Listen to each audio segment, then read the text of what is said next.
자, 이제 오늘 해야 되는 부분은 쉽게 쓰여진 시를 배우기 전에 이육사구 윤동주에 대해서 한번 배우고 가야 되기 때문에 그걸 정리해 보려고 합니다. 여러분들은 이육사 윤동주를 앞으로 지겹도록 만나보게 될 겁니다. 여러분들이 시험에서, 내신 문제에서, 모의고사에서, 심지어 어떤 때 수능에서도. 그러니까 한번 배울 때 이육사, 윤동주 둘을 나눠서 명확하게 기억하시는 게 효과적입니다. 자, 정리해 줄게요. 자, 이육사구 윤동주가 있는데 이육사 그 다음에 윤동주라고 정리를 하시면 시인들을 제일 먼저 하셔야 되는 건 이 사람들의 공통점을 먼저 파악하셔야 돼요. 이 사람들의 공통점은 저항시인이에요. 저항시인이라는 건 다시 바꿔서 얘기하면 일제에 저항했다 이런 얘기예요. 일제에 대한 저항이 나타난다.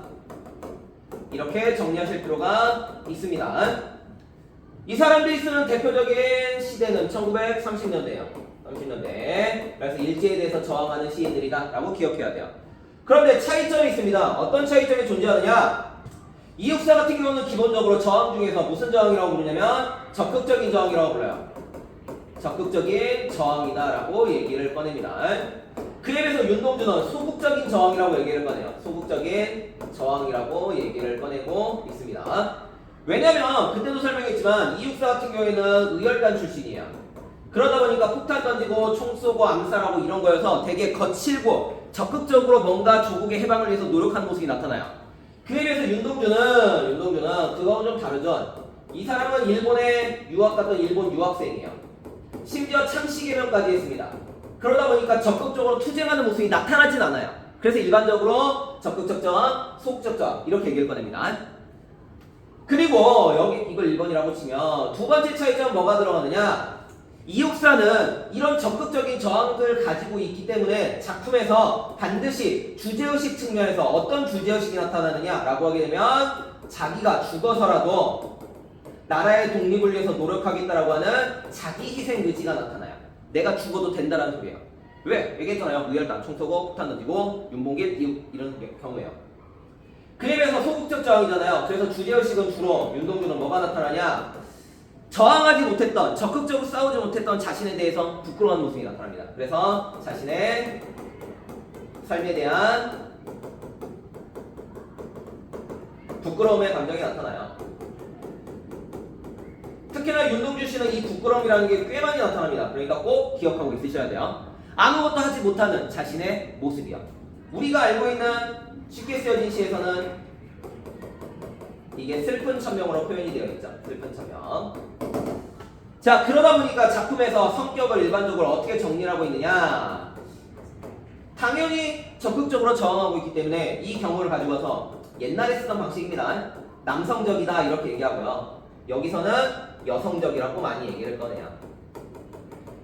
여성적 이렇게.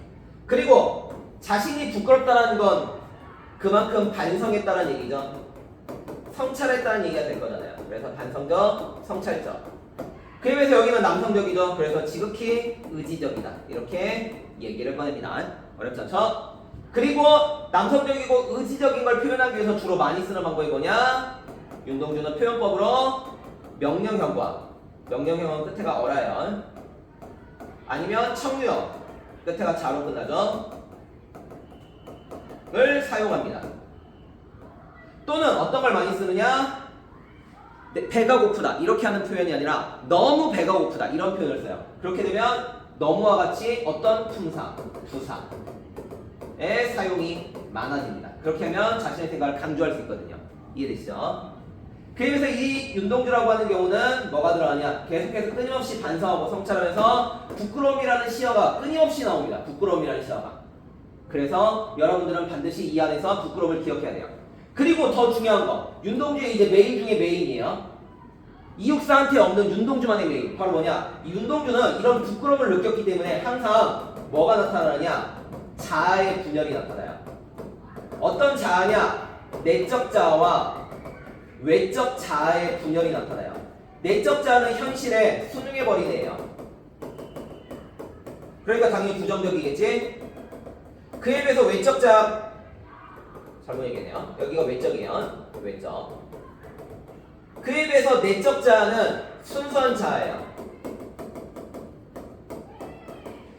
우리가 추구하는 자아예요. 그래서 이런 부끄러움을 극복하고 내적으로 순수한 자아를 회복하려고 하는 것, 그게 윤동주 씨에 나타나는 중요한 요소예요. 이해되시죠? 자, 이렇게 정리해서 꼭 기억하시기 바랍니다.